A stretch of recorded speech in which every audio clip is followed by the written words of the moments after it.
Gálatas 4, de 1 a 11. Hoje, provavelmente, o nosso estudo vai ser um pouquinho mais curto, porque eu estou com um problema vocal, nas cordas vocais, e eu tive que fazer uma consulta. Eu até imaginei que eu não ia conseguir dar o estudo hoje, tinha deixado até o reverendo de sobreaviso, né? Reverendo Silas, mas hoje, na hora do almoço, eu percebi que estava conseguindo falar bem, sem forçar muito, então acho que é possível ir aí uns 40 minutos, 45 minutos. Se der tempo, não der tempo de terminar a análise desta passagem, a gente continua numa próxima aula.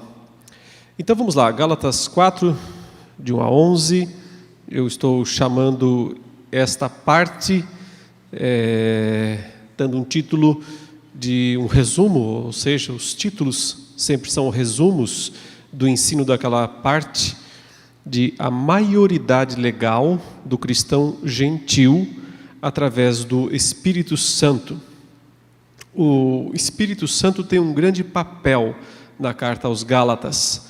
Paulo dá muito destaque a ele, mostrando que nele nós temos uma nova realidade, uma realidade que, de certa forma, é superior à lei mosaica, todo o período do Antigo Testamento, tudo aquilo que foi ensinado no Antigo Testamento.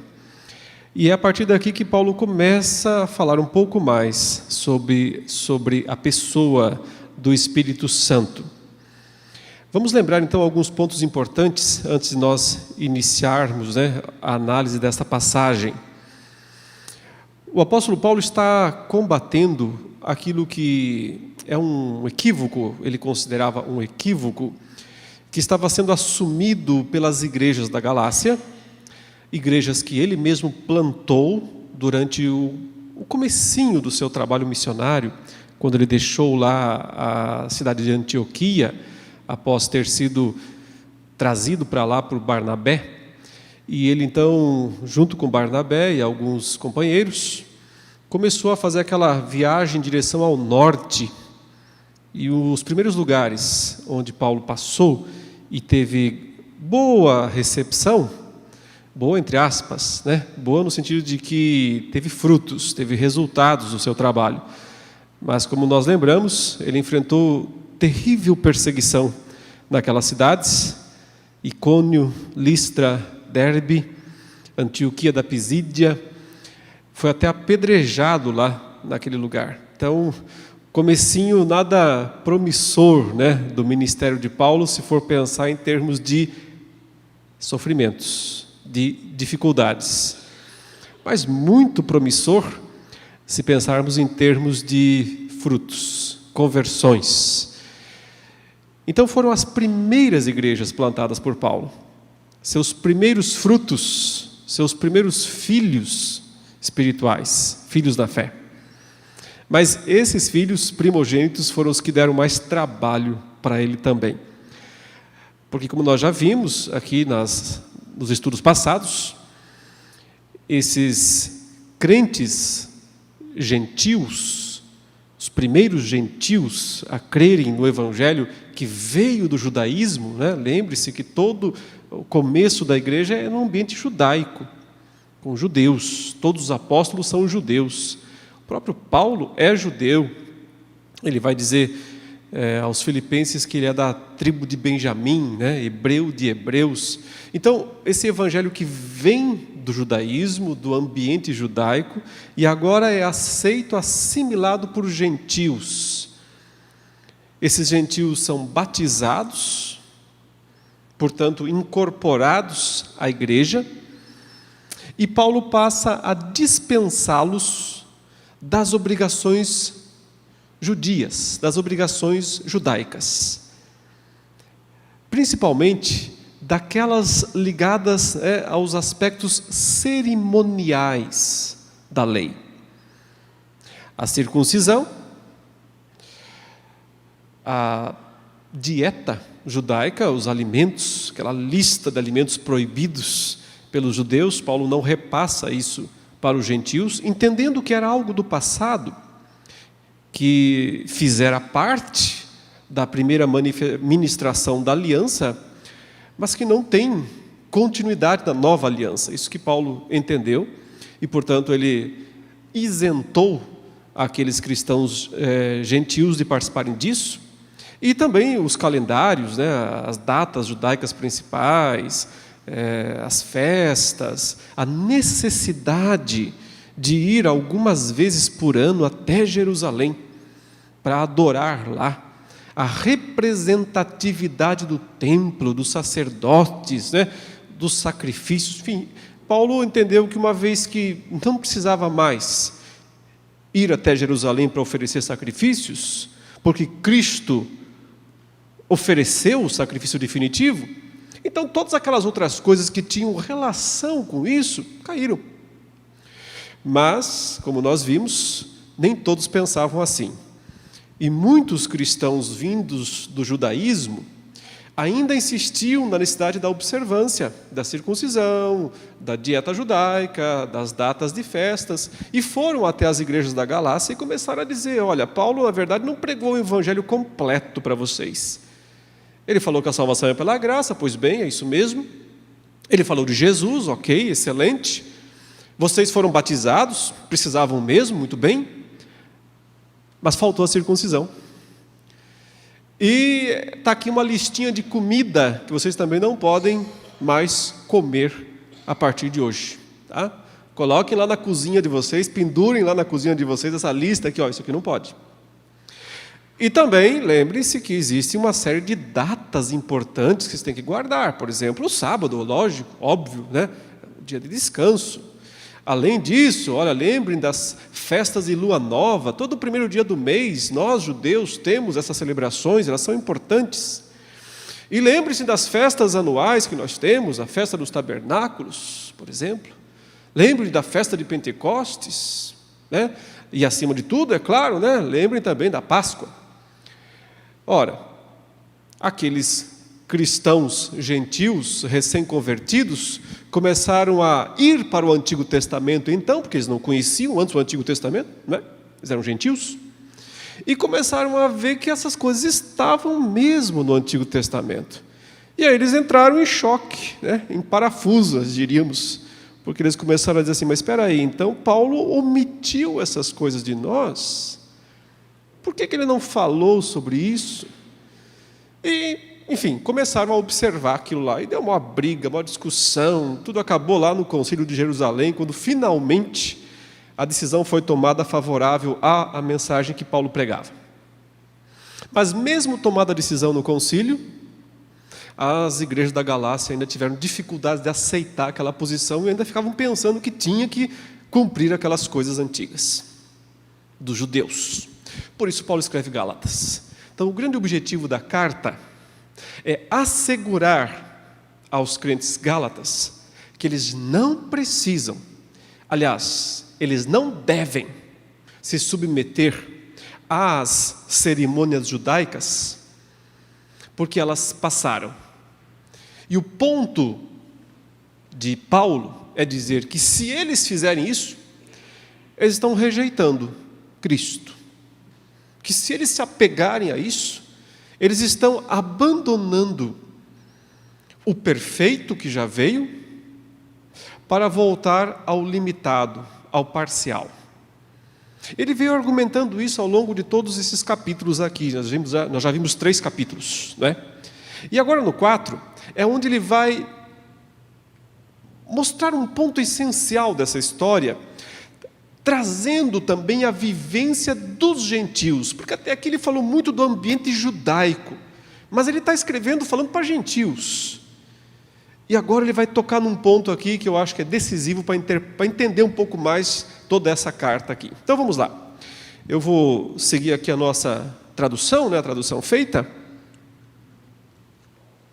que é uma tradução o mais literal possível, portanto nem sempre ela tem fluência, né? Muitas vezes ela fica meio truncada mesmo, tentando colocar as palavras, até mesmo na ordem que elas aparecem, só quando não tem jeito mesmo é que eu inverto a ordem das palavras. Isso não quer dizer que essa tradução aqui é melhor do que a que está, por exemplo, na Bíblia, Revista Atualizada. Uma excelente tradução. O ponto apenas é tentar dar uma visão aos irmãos daquelas ênfases principais do texto grego. Não é uma tradução melhor, é apenas um complemento, é apenas um estudo, ok? Então, veja aí.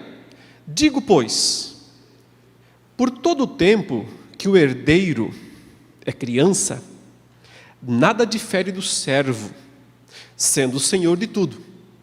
Então, uma declaração muito simples, ele está usando a vivência dos próprios Gálatas, a vivência social deles, para estabelecer um ponto, que daqui a pouquinho ele vai usar isso como comparação para algo que ele quer explicar. Qual é o ponto que ele estabelece aqui, que é senso comum, digamos assim, dos próprios Gálatas, da situação em que eles vivem? O ponto que ele diz é o seguinte: um herdeiro, um filho legítimo de um senhor, embora ele seja dono de tudo, né? Porque afinal de contas é do pai dele, ele é filho, ele é herdeiro, mas enquanto ele é criança, ele não pode botar a mão na herança. Enquanto ele é criança, ele não manda nada, ele não decide nada, ele não interfere em nada, ele não tem poder sobre a sua herança. Por isso que ele diz, nesse sentido, ele não se difere de um servo. O servo está lá na casa, trabalha, muitas vezes administra os bens do seu senhor, né? Mas ele não tem poder de decisão sobre essas coisas. Então, uma criança, um filho de um grande dono, de um grande senhor de propriedades, mas que ainda é pequeno, ele está na mesma situação. Isso é um ponto de senso comum, não há nenhuma novidade aqui, ele está apenas trazendo à memória dos Gálatas uma situação com a qual eles estão acostumados, né, do mundo, do Império Romano daqueles dias, daquela região da Galácia, ponto pacífico. E ele então continua: porém, sob guardiões está, e administradores, até o tempo determinado do pai. Então ele diz, esse pai, que é o dono de tudo, e que vai deixar essas coisas todas para esse filho, para esse herdeiro, contudo, ele sabe que não está na hora desse filho, desse herdeiro, colocar a mão nessas coisas, administrá-las. Por quê? Porque ele é menor, porque ele é criança, ele não tem experiência, ele não tem condições, ele não tem capacidade de fazer isso. Então o que ele faz, esse pai? Ele nomeia, ele autoriza que outras pessoas cuidem dos bens desse filho. Ele está nomeando guardiões, ele coloca aqui, e administradores. Essa palavra que ele usa, e que eu traduzo aqui como administradores, oikonomos.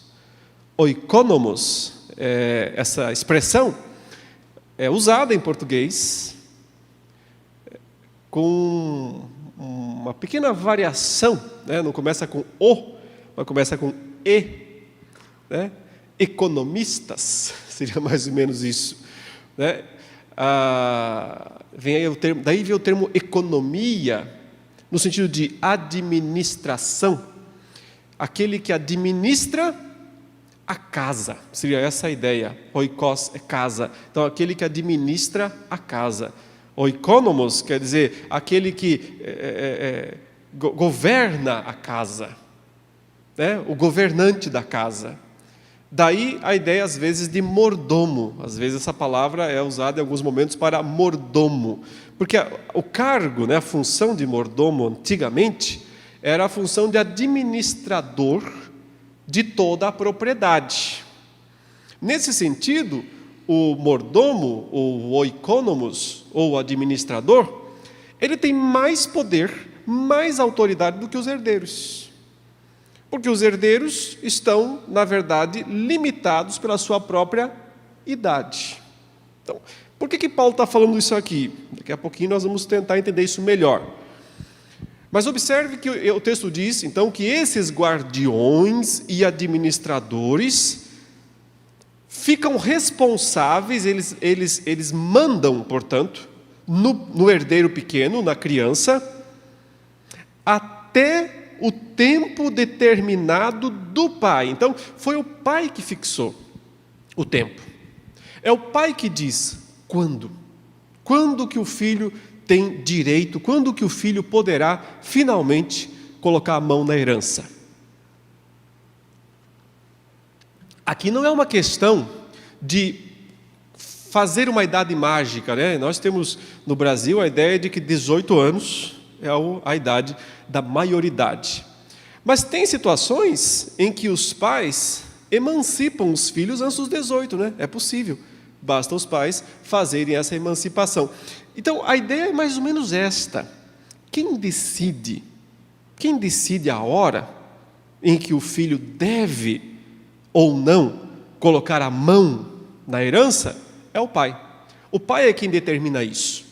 Então, até que o pai não autorize, o filho não põe a mão na herança. E fica sob a tutela, fica sob a administração, fica sob as ordens desses guardiões e desses oikônomos, né? Desses administradores. Quem será que são? O que será que Paulo está querendo explicar com esse termo administradores? Quem são esses administradores?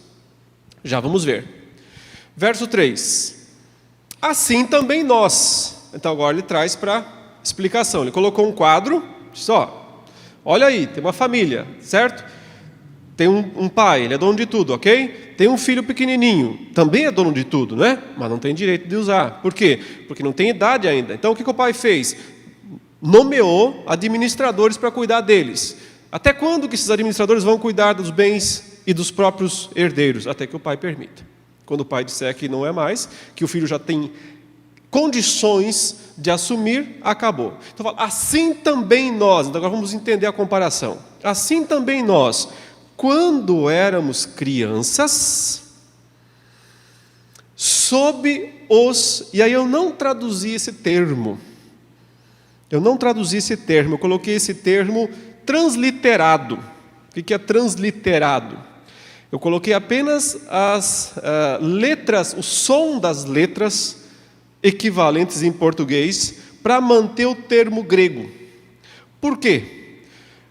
Porque é muito difícil traduzir esse termo grego. Eu já vou tentar explicar o porquê. É o termo stoikeia, que a sua versão, provavelmente aí, traz como rudimentos. É assim que está na sua versão? Os rudimentos do mundo. Alguém tem outra tradução, porventura? Alguém tem outra que é diferente, que não é rudimentos? Alguma versão aí diferente? Que não é rudimentos, que é outra palavra? Hã?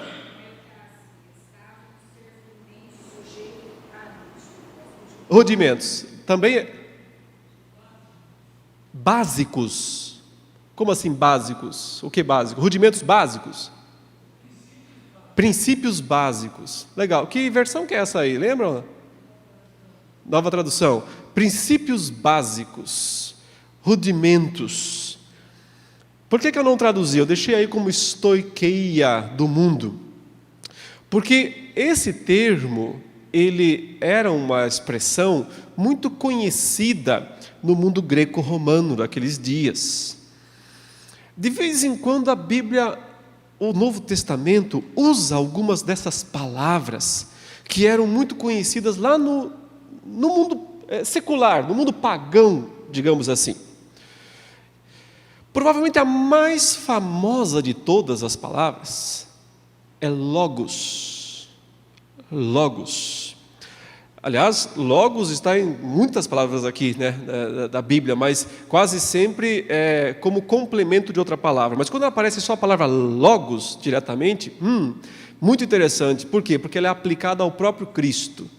No princípio, João fala, era o logos. O verbo foi traduzido em português, ou a palavra. o Logos. O Logos estava com Deus e o Logos era Deus. Eu até hoje acho que não devia traduzir essa palavra. Devia deixar Logos. Devíamos aportuguesá-la, né? E deixar como ela está lá. Por quê? Porque verbo não traduz suficientemente, palavra não traduz suficientemente, nenhuma dessas expressões traduz suficientemente. Pelo simples fato de que é uma palavra muito rica, com um significado muito amplo. Para os gregos, o Logos era a razão fundamental, a razão por trás da existência de todas as coisas. Era a razão da existência do mundo. Então, quando João fala no princípio era o Logos estava com Deus, o Logos era Deus, e depois ele diz no verso João 14, ele diz, e o Logos se fez carne e habitou entre nós, o sentido é imenso. E aqui temos uma palavra parecida, uma palavra semelhante, porém negativa.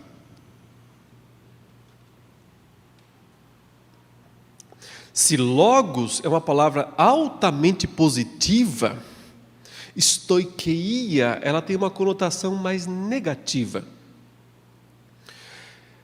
Ela era frequentemente aplicada a espíritos elementais. Essa seria a tradução mais próxima que nós teríamos em português, que poderíamos traduzir em português, desse termo estoiqueia, espíritos elementais. Por isso, a tradução usou rudimentos do mundo. Os gregos acreditavam, não só os gregos, quase todas as culturas antigas acreditavam que havia certos poderes por trás dos elementos naturais. Muitos achavam que eram anjos. Por exemplo, o judaísmo dos séculos 1 e 2 a.C. achava que havia um anjo por trás de cada elemento natural. O anjo do fogo, o anjo da água, o anjo das árvores, o anjo das estrelas, o anjo do vento, o anjo da luz, enfim, os anjos estavam por trás de todos os elementos. Porque o judaísmo, né, ele não ia usar o termo deuses, então eles usavam anjos. Mas os pagãos acreditavam que eram deuses. Por exemplo, Zeus é o deus do quê? Qual é a arma, qual é o poder principal de Júpiter para os romanos, ou Zeus para os gregos? Né? O raio, Deus dos raios. Baal também era. Baal é um deus cananita, certo? Que é o deus do fogo e dos raios. Por isso aquela disputa lá com Elias se torna tão significativa, né? Porque é só fazer descer fogo sobre o sacrifício. E ele é o Deus do fogo, ele é o Deus do raio. Então é só ele fazer uma faísquinha lá e descer. Percebe? A disputa está no campo dele, está na casa dele. É o jogo ali, a torcida, o jogo está... Baal está jogando em casa. Esse jogo contra o Senhor. Por quê? Porque ele é o Deus do fogo, ele é o Deus dos raios. Então é só ele fazer o que ele é. Mas ele não faz, porque ele não pode. Né? Mas acho que já foi suficiente para vocês entenderem o que eu estou querendo dizer. Estoiqueia é uma referência a esses poderes espirituais, que os gregos acreditavam, que os romanos acreditavam, que todos os pagãos acreditavam, que estavam por trás dos elementos naturais. Por isso, princípios elementares, por isso a ideia de rudimentos do mundo. E aqui ele está dizendo que os gentios estavam sob a escravidão desses elementos. Destas coisas, assim também nós, quando éramos crianças, sob os, então eu vou trazer essa tradução, espíritos elementais do mundo, do cosmos, estávamos sob escravidão. Eu entendo que ele está falando dos guardiões e administradores aí de cima, porque ele falou sob guardiões e administradores. Esse filho menor está sujeito até o tempo determinado do pai. Vamos ver se faz mais sentido o que daqui a pouco a gente vai conjecturar. Mas aí houve a mudança. O verso 4 diz: quando, porém, veio a plenitude do tempo,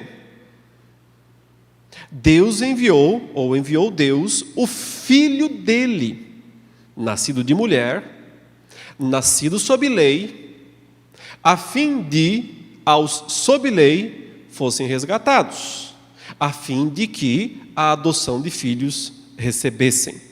Então, quando chegou o tempo determinado pelo pai, ele acabou de dizer agora há pouco, que somente quando o pai diz, está na hora, esse é o momento do filho deixar de ser menor e passar a ser herdeiro, ele então retira os curadores e os administradores, ele tira os tutores.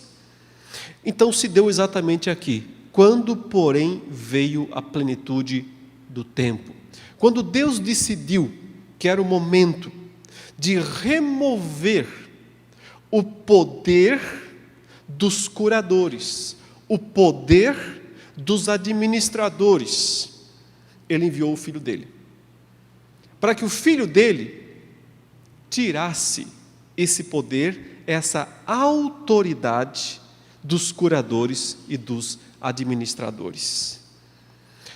Basicamente, meus irmãos, o que Paulo está dizendo aqui é que esses espíritos, cridos, pelos gregos como sendo espíritos por trás dos elementos, e que eram adorados como deuses, como Zeus, como Baal, como quaisquer outros, no fundo eram demônios, eram espíritos maus, espíritos malignos, mas que exerciam sobre os gentios, não judeus, um direito de administração, um direito de manter esses gentios fora da herança, sem poder colocar a mão na herança. Talvez você não esteja muito acostumado com essa linguagem, essas expressões que eu estou explicando para você aqui, mas eu quero dizer que isso é um assunto central do Novo Testamento inteiro. É um assunto crucial de todo o Novo Testamento. Significa que espíritos malignos liderados por Satanás exerceram sobre o mundo um poder de escravidão, de cegueira, de engano, o qual só foi quebrado, o qual só foi destruído quando Cristo veio, na plenitude dos tempos. Quando Cristo veio, esse poder satânico, esse poder aí elemental, foi finalmente destruído, anulado, cassado por Deus. Veja que o texto menciona que o pai enviou o filho dele com duas características. Ele diz, nascido sob e nascido sob, nascido de e nascido sob. Por que está aí nascido de mulher? e nascido sob lei. Nascido de mulher não é só uma referência ao fato de que Jesus nasceu de uma virgem, que foi concebido pelo Espírito Santo no ventre de Maria, sem a participação do homem, né? Não houve a participação masculina na geração de Jesus. Mas não é só isso que está contemplado aqui, também é isso. Mas, na verdade, o que está contemplado aqui é o cumprimento de uma promessa que havia sido feita muito antes disso, mas muito, muito, muito antes disso. Aliás, foi feita no mesmo dia em que Adão e Eva caíram, no mesmo dia em que o pecado entrou no mundo. Gênesis 3,15.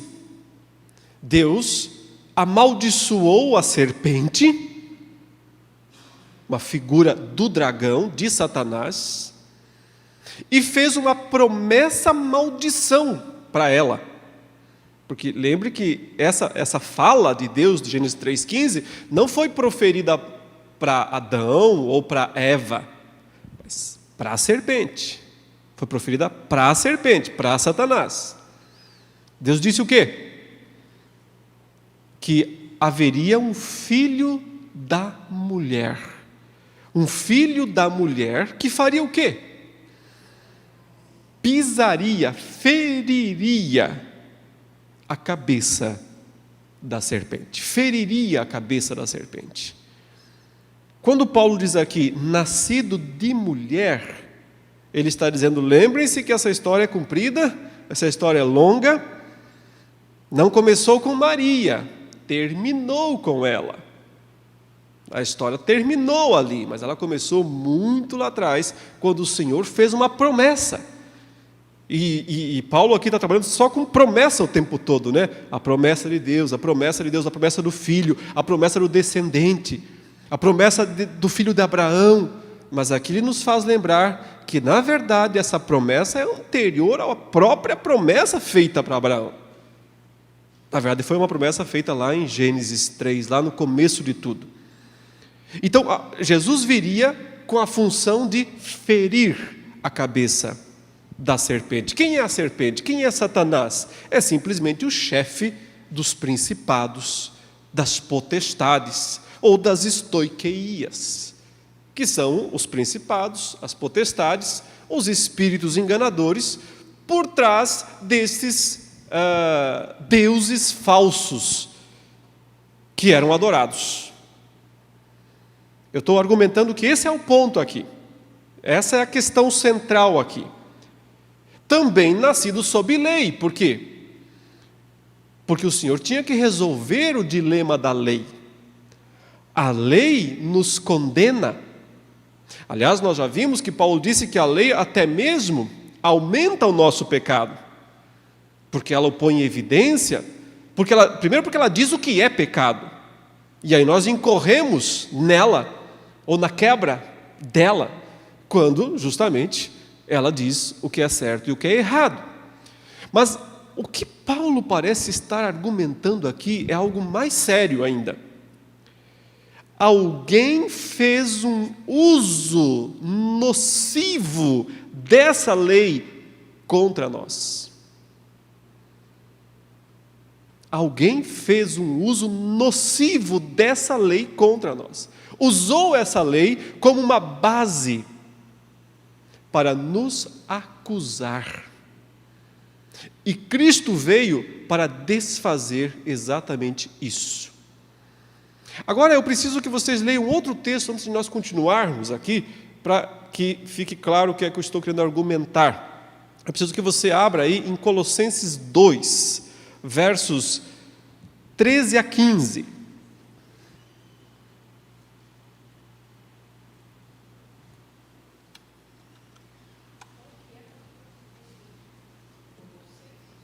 Colossenses 2, Colossenses, capítulo 2, versos 13 até o 15.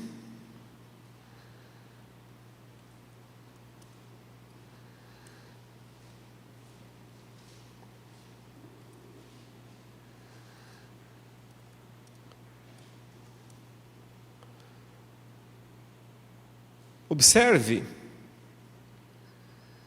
Bom, eu acho que vale a pena ler um pouquinho antes. Vamos ler aqui a partir do versículo 10. Também nele estáis aperfeiçoados. Nele é Cristo, né? Ele é o cabeça de todo principado e potestade. Nele também fostes circuncidados. Tem tudo a ver com Gálatas, né? Porque o ponto de Paulo em Gálatas é dizer o seguinte: vocês não precisam se circuncidar, crentes gálatas. Por que não? Porque vocês foram batizados. Todos quantos foram batizados em Cristo Jesus, Paulo diz, de Cristo se revestiram. Então, o batismo é o papel aqui, a questão diferencial. Por isso que vocês não precisam se batizar. Veja que é isso que ele está falando aqui. Nele também fostes circuncidados, não por intermédio de mãos. Então, não aquela circuncisão que consistia numa cirurgia, uma microcirurgia feita com mãos humanas que cortavam, né, um pedaço aí, ou o prepúcio, né, do órgão sexual masculino.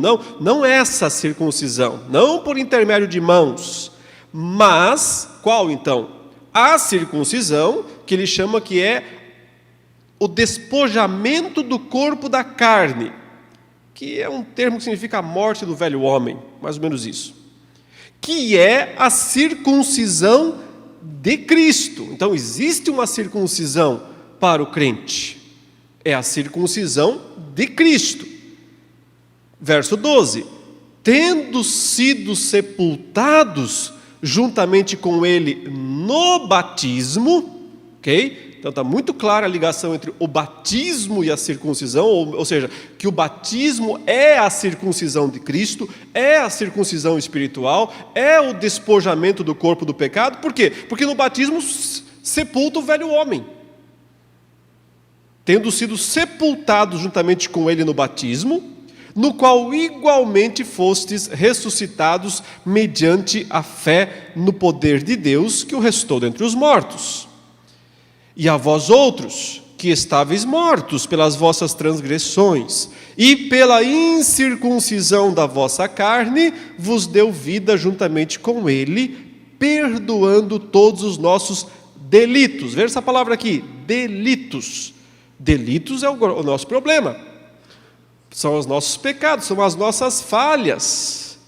O problema é o seguinte, o que Paulo vai dizer aqui, é que o problema é maior, porque é ruim quando eu conheço as minhas falhas, né? Eu sei das minhas falhas, isso é ruim. Mas é pior quando o promotor conhece as minhas falhas. Aí é pior. Ou seja, é ruim quando eu conheço os meus crimes. Mas é ruim quando o promotor conhece os meus crimes. Por quê? Porque ele vai me acusar deles. E é isso o que esse pessoal aí que ele chama de principados e potestades fazia. Continua a leitura. Tendo cancelado o escrito de dívida que era contra nós e que constava de ordenanças, o qual nos era prejudicial, removeu-o inteiramente, encravando-o na cruz, e despojando os principados e as potestades, publicamente os expôs ao desprezo, triunfando deles na cruz. Esse é um texto muito rico, que sozinho eu precisaria de umas 2 horas só para explicá-lo, mas vou tentar resumir o que ele está dizendo aqui. Ele está dizendo o seguinte: tinham escrito contra nós, declarações contrárias à nossa índole. Pior, declarações verdadeiras. Acusações contra nós. Pior, acusações verdadeiras. Quem escreveu esse escrito de dívida aí? Esse manuscrito, literalmente Paulo diz aqui, havia um manuscrito, um escrito à mão, um manuscrito contra nós, cheio lá de observações, e que nos prejudicava. Cristo tirou ele, rasgou ele, encravou ele na cruz, graças a Deus por isso, mas antes, vamos entender o que ele é. Já não existe mais, graças a Deus, foi rasgado, foi encravado, foi totalmente anulado, riscado. Mas o que ele era? Ele não era a lei. A lei não foi encravada na cruz, a lei não foi rasgada, nem pode. Ela é a vontade de Deus, é a lei. Não foi a lei. O que é o manuscrito? É o trabalho do promotor. É o trabalho do acusador. O que faz o acusador? Ele senta, pega um papel e diz o seguinte: fulano de tal, ele cometeu tal, tal e tal coisa. E ao fazer isso ele fere a lei tal, a lei tal, a lei tal e assim por diante. Com base na lei tal, tal, tal, ele tem que ser condenado a tal, tal, tal, tal coisa. Esse é o escrito de dívida.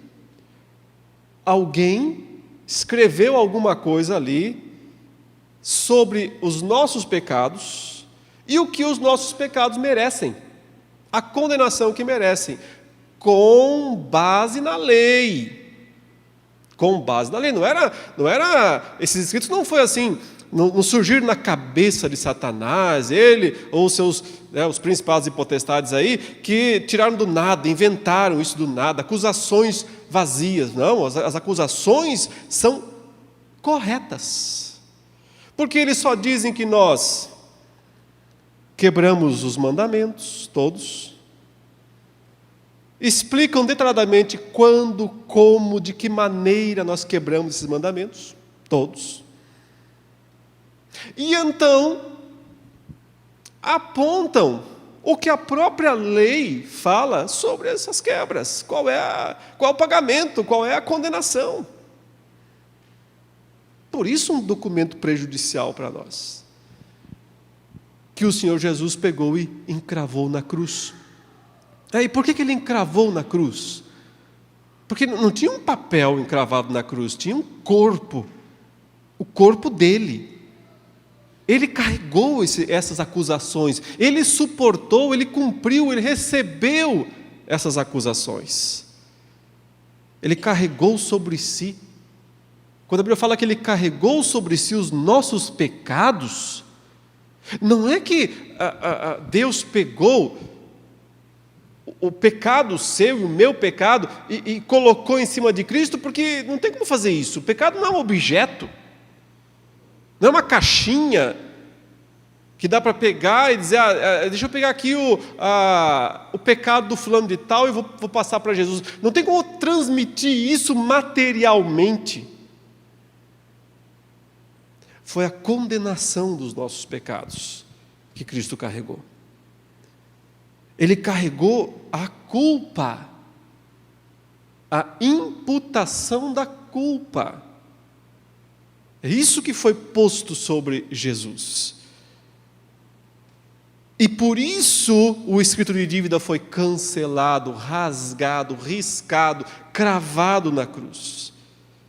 E, consequentemente, os principados e as potestades, as estoiqueias aqui, os principados e as potestades, perderam todo o seu direito, perderam todo o seu poder de acusação, perderam suas armas. Olha a expressão aqui, né? Ele os desarmou, os despojou, tirou os despojos deles, tirou todo o poder que eles tinham de nos acusar perante Deus. Eliminou completamente isso, quando ele morreu lá na cruz. Agora volte para Gálatas 4.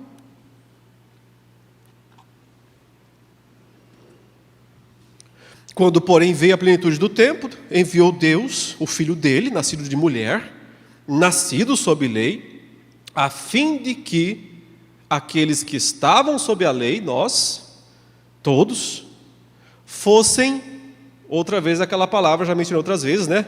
Exagorase, né? Levado para a ágora, libertado, leva o escravo lá no meio da praça, paga o preço dele, redime, resgata, leva esse escravo para casa. Ele acabou de dizer que nós estávamos debaixo da escravidão dos estoiqueias, debaixo da escravidão desses rudimentos do mundo, desses poderes espirituais malignos. Nós estávamos debaixo da escravidão deles. Por quê? Porque eles tinham o direito de nos acusar, um direito legal de nos acusar perante Deus. Só que o Senhor Jesus veio na plenitude do tempo para cassar o direito dos administradores, dos curadores de fazer essas coisas. Cristo veio, portanto, e destruiu a autoridade deles, cassou a autoridade deles. Como? Pagando o preço do escravo. Para quem ele pagou? Para eles, para os curadores? Não. Eles são só administradores. Ou eram? Eles não são proprietários. Você paga para o proprietário. A dívida que Cristo pagou não foi para o diabo, ou para os principados e potestades. A dívida que Cristo pagou foi para Deus, o proprietário, o dono de todas as coisas. Mas a função dos administradores, a função dos tutores aí, desses curadores aí, era garantir que nós ficássemos devendo. Era garantir que nunca fosse paga a nossa dívida. E eles pareciam ter toda a garantia de sucesso nesse sentido. Por quê? Porque pecador não falta, aí estamos nós. Pecados não faltam, aí estamos nós. A lei é clara, esta é. As nossas não. Veja as interpretações aí dos juízes, né, dos supremos tribunais nossos, para ver o quanto a nossa lei é uma loucura. Mas a lei divina é clara. A alma que pecar, essa morrerá. Ponto final, não tem discussão. Não tem habeas corpus.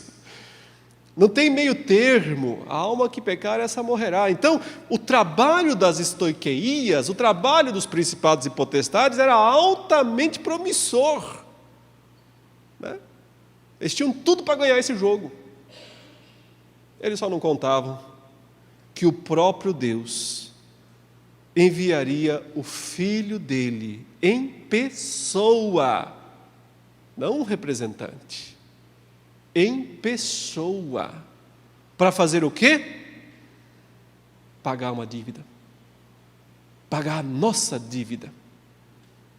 Isso eles não podiam imaginar, que o próprio Deus enviaria o Filho dele para pagar a dívida dos escravos, a fim de fazer esses escravos filhos, colocá-los no status de filhos. É exatamente isso o que Paulo fala na sequência, a fim de que os que estavam sob a lei fossem resgatados, redimidos, a fim de que a adoção de filhos recebessem o mesmo status daquele que morreu por eles. É uma concessão absurda, se formos pensar. É uma concessão absurda, absurdamente graciosa. Mas isso foi o que o Senhor fez. Continuando. E porque vocês são filhos, agora Paulo confirma isso, ele disse, querem uma prova instrumental? Querem uma prova instrumental de que a situação de vocês foi totalmente mudada?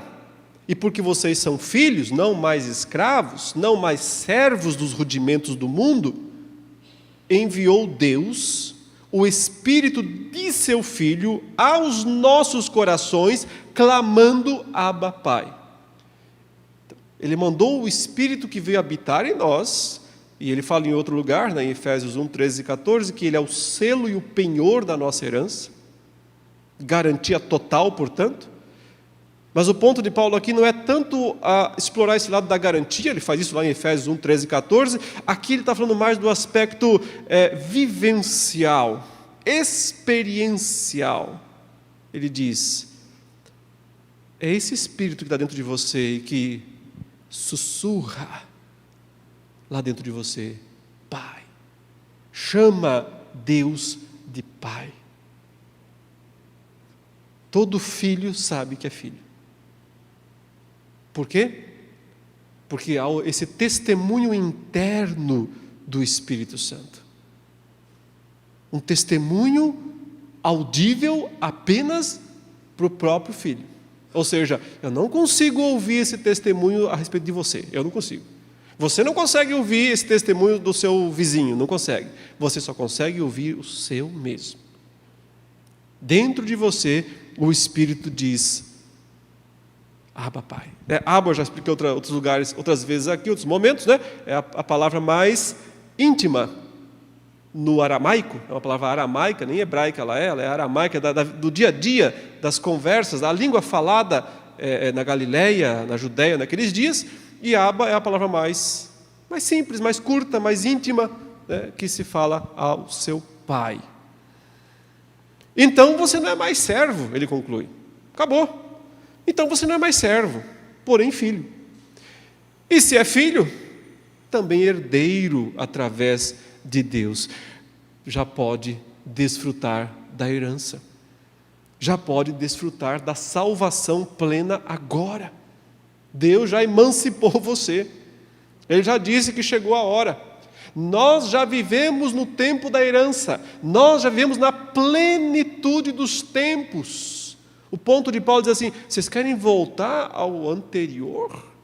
Vocês querem voltar ao tempo das estoiqueias? Voltar ao tempo das observâncias judaicas? Vocês não entenderam nada? Que vocês já estão na plenitude dos tempos? Porque o Filho já veio, e o Espírito também, e já está dentro de vocês, então vocês já são herdeiros. Mas ele continua no verso 8.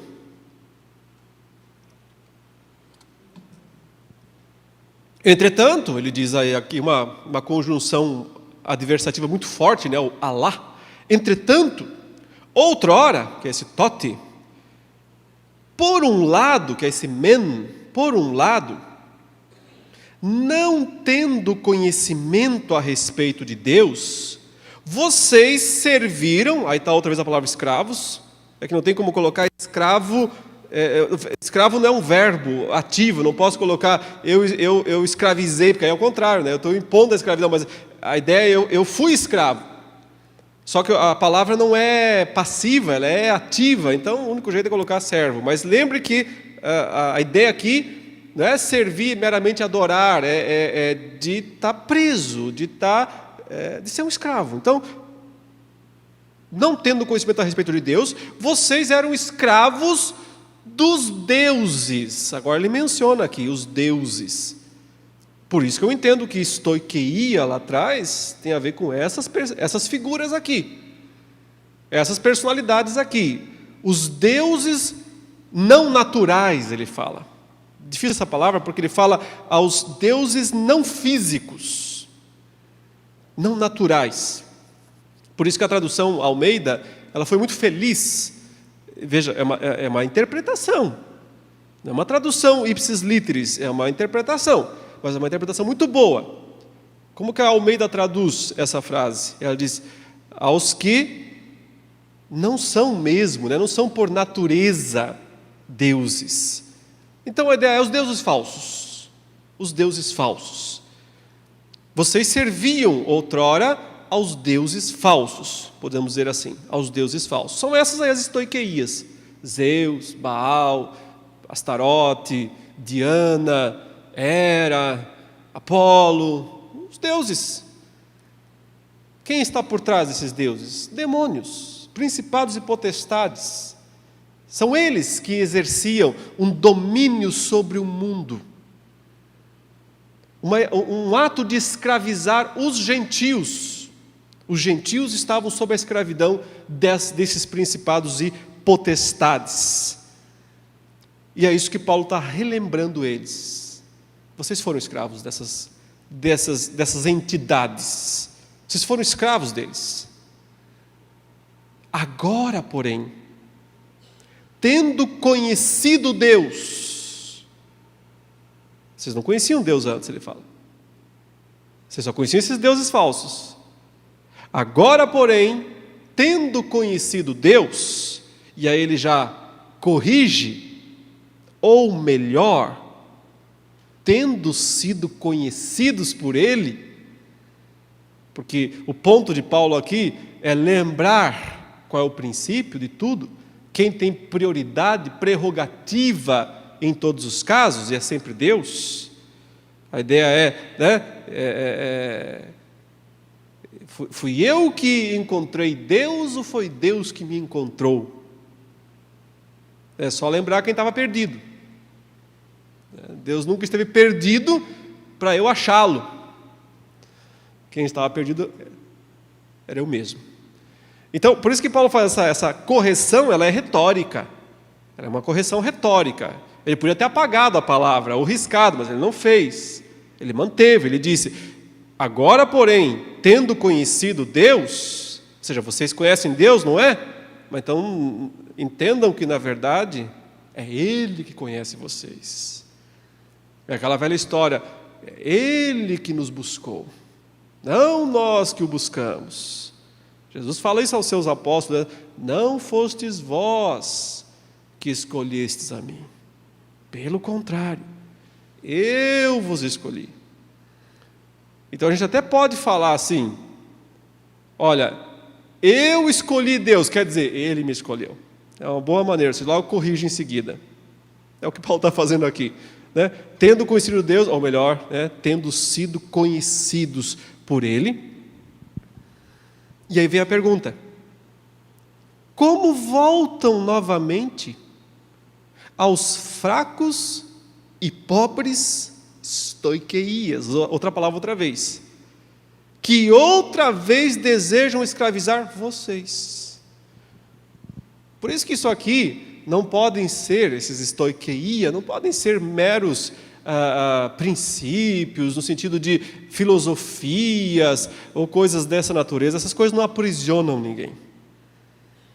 Quem aprisiona são seres, são entidades. Ele está falando de seres, ele está falando de espíritos malignos, está falando de principados e potestades, que estão por trás de Zeus, de Júpiter, e que podem hoje estar por trás também de tantos nomes por aí, que são adorados, reverenciados.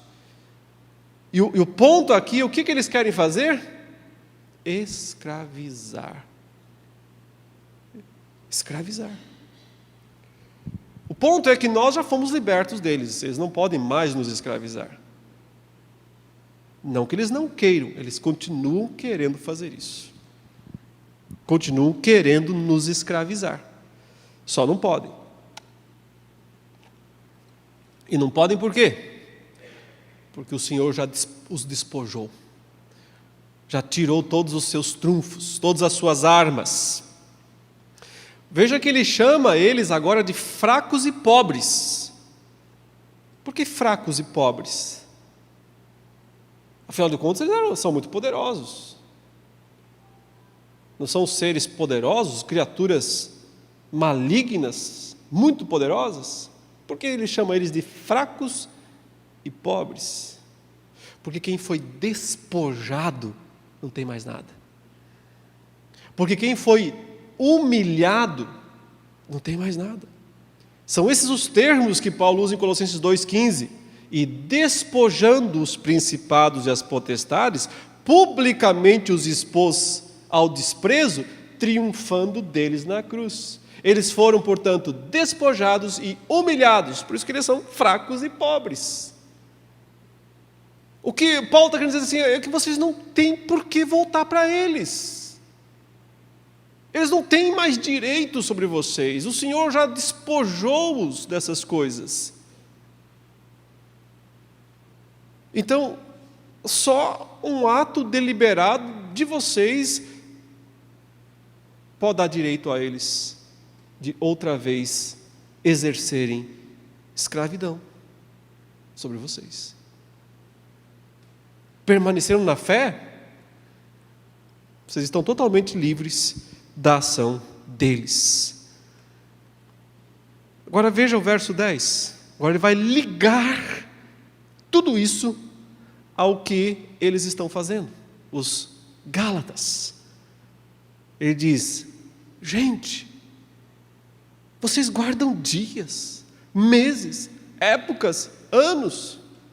Dias vocês guardam, e meses, e épocas, e anos. Estou com medo que eu perdi meu tempo com vocês. Essa é a declaração dele. Temo sobre vocês, temo a respeito de vocês. De alguma maneira, eu trabalhei à toa. Trabalhei em vão. Então, entendeu o raciocínio? Ele está dizendo: agora vocês estão achando que ser cristão é guardar dias, meses, épocas, anos, é se circuncidar, é não comer essa carne, é não comer aquela outra, é não fazer isso, não fazer aquilo. Você acha que é isso que é ser cristão? Ou seja, a morte de Cristo na cruz tem relação com essas coisas? Não tem. O ponto aqui é o entendimento deles, porque eles estão pensando que eles têm que ainda observar as coisas do passado. E aí Paulo diz: igual quando vocês eram escravos dos rudimentos desse mundo? É isso que vocês querem? Voltar àquela velha história? Agora que Cristo já veio na plenitude do tempo, Ele nasceu da mulher, Ele nasceu sob a lei, Ele pagou o preço do resgate de vocês, tirou o poder dessas autoridades invisíveis sobre a vida de vocês, para que vocês voltem a fazer as coisas lá do passado, de outrora. É isso? É um argumento muito forte, né? Um argumento muito forte de Paulo aqui. Ele está dizendo: se vocês fizerem isso, então realmente eu perdi meu tempo. E levei umas pedradas à toa também, nesse tempo aí que eu estive com vocês. Mas Paulo está confiante que ele não perdeu o seu tempo com eles. Ele vai daqui a pouco dar uma aliviada nessa puxada aqui, né, forte, porque ele acredita de fato que o Senhor fez uma obra verdadeira entre eles. Vamos resumir agora, meus irmãos, então, o que nós aprendemos desta passagem, as considerações finais aí. Então lembrem, né, no capítulo 3, Paulo concluiu o último raciocínio dele, mostrando que somos herdeiros de Abraão através de Cristo, pois Cristo é o descendente prometido a Abraão.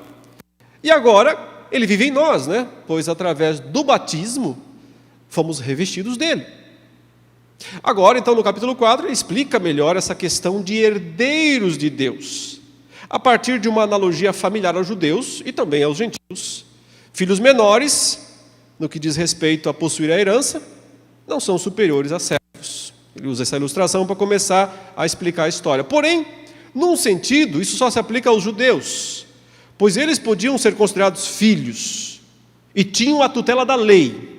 Ele falou antes lá da tutela da lei, a lei como um pedagogo usada para nos conduzir a Cristo. Mas agora ele vai explicar os administradores, os tutores e curadores, que faziam uso da lei, mas num sentido prejudicial a nós. Os gentios, contudo, também viveram um tempo semelhante de minoridade legal. Porém, eles tiveram guardiões bem mais terríveis do que a própria lei. Paulo menciona os rudimentos do mundo, um termo bastante utilizado para descrever espíritos que governavam os elementos naturais. Provavelmente uma referência aos principados e potestades. Ele parece identificar esses elementos com os deuses falsos que os gentios adoravam antes. Ele menciona claramente isso na passagem. Uma vez que a lei divina vale para judeus e gentios, o que Paulo está dizendo é que a situação dos gentios era ainda pior, pois condenados pela lei divina, ainda tinham a escravidão desses elementos, no sentido de idolatria, presos à idolatria. Principados e potestades desempenham uma função acusatória, segundo Paulo, como nós vimos, utilizando-se da lei para isso lá. Em Colossenses 2, 14 e 15, o chamado escrito de dívida, que teve que ser removido. Então, o destaque é dado ao que Cristo fez. Ele veio na plenitude do tempo, quando o Pai disse: é a hora de emancipar os filhos, é a hora de desbancar os administradores. Nascido da mulher, referência a Gênesis 3,15. E também nascido sob a lei, referência ao filho de Abraão, que tinha que vir, o da promessa. Ele garantiu com isso o esmagar da cabeça de Satanás e o cumprimento da lei. Nos libertou, portanto, da escravidão de ambos. Não precisamos mais da pedagoga e não estamos mais debaixo da escravidão dos administradores que usavam a lei para garantir a nossa condenação. Por esse motivo, Paulo considera um absurdo e até insinua que seu trabalho foi à toa, os gentios estarem retornando às práticas judaicas. Isso seria retornar ao estágio anterior da lei. E pior do que isso, aí é o ponto que Paulo está ameaçando eles: retornar aos principados e potestades, os quais já foram despojados. São fracos, eles não têm mais poder de os escravizar. Mas se eles deliberadamente abandonassem o libertador, só resta a escravidão dos principados e potestades. Portanto, o grande alerta de Paulo fica aqui para que o povo de Deus confie plenamente na graça de Jesus Cristo, na redenção em Cristo, e jamais retorne a práticas anteriores, porque elas seriam escravizadoras para nós. Seria abrir mão da liberdade que nós temos em Cristo para voltar à escravidão, seja do legalismo ou, pior, dos principados e potestades. É esse o ensino desta passagem difícil, passagem muito difícil, mas que tem um ensino rico e precioso para as nossas vidas. Vamos orar? Santo Deus, nós queremos te agradecer pela oportunidade de estudarmos a tua palavra, pela oportunidade de meditarmos nestas coisas. Sabemos que aqui, ó Deus, há coisas elevadas demais para nós. Não podemos atingi-las, mas o pouco que conseguimos compreender é suficiente para que te glorifiquemos, exaltemos o teu nome, a tua graça, a tua misericórdia, todo o teu amor para conosco. Oramos agradecidos, em nome de Jesus. Amém. Meus irmãos, então, eu não estarei na próxima quinta, véspera de feriado, Eu estarei num compromisso lá em Recife. Nós vamos no domingo ver se haverá estudo bíblico aqui na quinta-feira ou não, mas os estudos de Gálatas daqui 15 dias, nós retomamos. No domingo vai ser avisado se haverá estudo normal aqui com algum outro irmão, talvez o pastor Silas ou algum outro irmão, vamos ver o que o pastor Milton vai decidir nesse domingo, mas o assunto de Gálatas é daqui 15 dias, tá bom? Deus abençoe a todos.